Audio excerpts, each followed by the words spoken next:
ஷாமியோட lineup கொஞ்சம் கன்ஃபியூசிங்காக இருக்கும். இப்போ ரெட்மியில் பார்த்தீங்கன்னா 7 சீரீஸ் இருக்குது. ஆனால் மீ லைனப்பில் 6லேருந்து டேரெக்டாக 8க்கு போயிட்டாங்க. மீ 5X மீ A1 விற்றாங்க. மீ 6X மீ A2 வந்துச்சு. ஸோ இப்போ மீ 8 இருக்கிறதுனால ஒரு மீ 8X மீ A3 வரும் அப்படின்னு வெயிட் பண்ணிட்டு இருந்தீங்கன்னா இப்போ லேட்டஸ்ட் லீக்ஸை வச்சு பார்க்கல மீ 9X தான் வரப்போகுது, 8X இல்லை அப்படிங்கிற மாதிரி தெரிய வருது.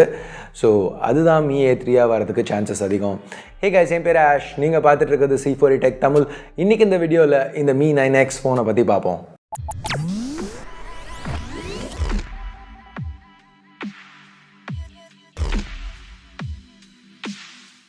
ஸோ இப்போ ஆரம்பிக்கிறதுக்கு முன்னாடி உங்களுக்கு ஸ்டாக் ஆண்ட்ராய்டு பிடிக்குமா, MIUI பிடிக்குமா, கீழே கமெண்ட்ஸில் சொல்லுங்கள். ஸோ எனிவே, ஷாமி எப்போவுமே நல்ல value for money phones launch பண்ணியிருக்காங்க. ஆனால் சில பேருக்கு MIUI பிடிக்காது. சில மார்க்கெட்ஸில் ஸ்டாக் ஆண்ட்ராய்டு ரொம்பவே சக்ஸஸ்ஃபுல்லாக இருந்திருக்கு. ஸோ அந்த MIUI பிடிக்காதவங்களுக்கும் அந்த மாதிரி மார்க்கெட்ஸில் ஃபோன்ஸ் அதிகமாக விற்கிறதுக்காகவும் ஷாமி A லைனப் ஃபோன்ஸ் எடுத்துகிட்டு வந்திருக்காங்க. ஸோ ஏற்கனவே சொன்ன மாதிரி இந்த A லைனப் ஃபோன்ஸ் பேசிக்காக ஷாமியோட X லைனப் ஃபோன்ஸில் ஸ்டாக் ஆண்ட்ராய்டு போட்டு அவங்க விற்கிறது தான். ஸோ இப்போ இந்த மீ 9Xல என்ன வருது, வதந்திகளில் என்ன நம்மளுக்கு தெரிய வந்திருக்கு. டிஸ்பிளேன்னு பார்க்கல ஒரு 6.4 inch டிஸ்பிளே வர மாதிரி தான் சொல்கிறாங்க. இதில் வாட்டர் ட்ராப் நாட்ச் இருக்குன்னு சொல்கிறாங்க. Resolution Full HD+. இது AMOLED பேனல். ஸோ இதெல்லாம் வச்சு பார்க்கல மீ 9ல் உள்ள அதே பேனலுங்கிற மாதிரி தான் தெரியுது. ஸோ முதல் தடவையாக AMOLED பேனல் மீ A3ல நம்ம பார்க்க சான்சஸ் இருக்குது. ரெட்மி நோட் 7 ப்ரோவோட இங்கே பெட்டர் பேனல், இன்னும் பெரிய பேனல் கிடைக்கிறதுக்கு சான்சஸ் அதிகம். நாட்ச்சில் 32 மெகாபிக்சல் செல்ஃபி கேமரா வரும்னு சொல்கிறாங்க. ஸோ இது சாம்சங்கோட ஐசோசெல் GD1 சென்சராக இருக்க சான்சஸ் அதிகம். இந்த சென்சர் நம்ம ஏற்கனவே விவோ V15 ப்ரோவில் பார்த்துருக்கோம். இது டிஃபால்ட்டாக 8 மெகாபிக்சல் ஷாட்ஸ் எடுக்கும். இன்டர்போலேஷனால் 32 மெகாபிக்சல்ஸ் ப்ரொடியூஸ் பண்ண முடியும். ஸோ எக்ஸ் சீரீஸில் ட்ரெடிஷ்னலாக தாறுமாறான கேமராஸ் தான் வந்திருக்கு. ஜென்ரலாக ரெட்மி சீரீஸில் உள்ள பெஸ்ட் கேமராஸோட இது பெட்டராக பெர்ஃபார்ம் பண்ணியிருக்கு. ஸோ இங்கே சென்சர் அவங்க மென்ஷன் பண்ணாட்டியும் லீக்ஸ் வச்சு பார்க்கல 48 megapixel primary, 13 megapixel wide angle secondary, அப்புறம் ஒரு 8 மெகாபிக்சல் ஜூம் கேமரா இருக்குன்னு சொல்கிறாங்க. ஸோ அதை வச்சு பார்க்கல மீ 9SEல உள்ள அதே அரே மாதிரி தான் தெரியுது. ஸோ ப்ரைமரி 48 மெகாபிக்சல் சென்சர் இங்கே சோனியோட IMX586 தான் இருக்கும்னு எதிர்பார்க்குறோம். சாம்சங்கோட ஐசோசெல் GM1 மாதிரி தெரியல. ஸோ ட்ரூ 48 மெகாபிக்சல்ஸாக தான் இருக்கணும். ஸோ இங்கே நீங்கள் பார்த்துட்டு இருக்க சாம்பிள்ஸ் எல்லாமே அதே மீ 9SEயோட அரேல எடுத்தது தான். மீ 9SE ரொம்ப நல்லதான் இமேஜஸ் எடுத்துச்சு.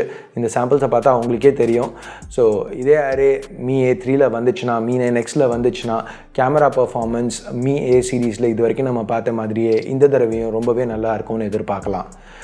Me A series, me X series ஜென்ரலாக அதோட ஒரு நெகட்டிவ்னு பார்த்தா பேட்ரி லைஃப். இந்த தடவையும் அது பெருசாக மாறுற மாதிரி தெரியல.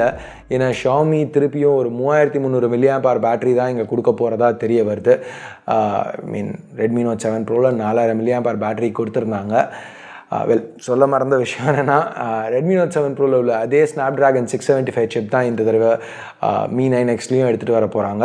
So 675 chip, 4000 mAh battery, performance நல்லா இருந்துச்சு, நம்ம பார்த்துருக்கோம். பட் இதே 675 சிப் ஒரு 3300 mAh பேட்டரியோட அதோட பெர்ஃபார்மன்ஸ் எப்படி இருக்கும், பேட்டரி லைஃப் நல்லா இருக்குமா, ஸ்டாக் ஆண்ட்ராய்டோட இருக்கையில் MIUI ஆப்டிமைசேஷன்ஸ் இல்லாமல் பேட்டரி லைஃப் இன்னும் அடி வாங்குமா, ஃபோன் வந்ததுக்கப்புறம் தான் பார்க்கணும்.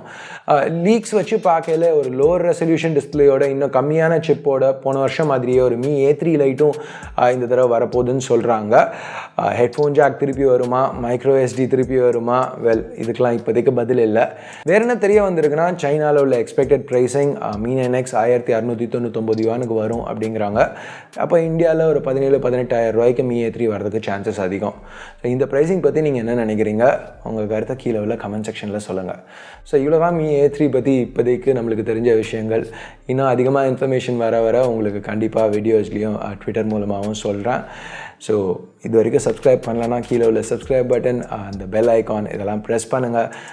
மீ A3க்கு நீங்களும் எக்ஸைட்டடாக இருந்தீங்கன்னா, அவளோட வெயிட் பண்ணிட்டு இருந்தீங்கன்னா இந்த வீடியோக்கு ஒரு தம்ஸ் அப் கொடுங்க.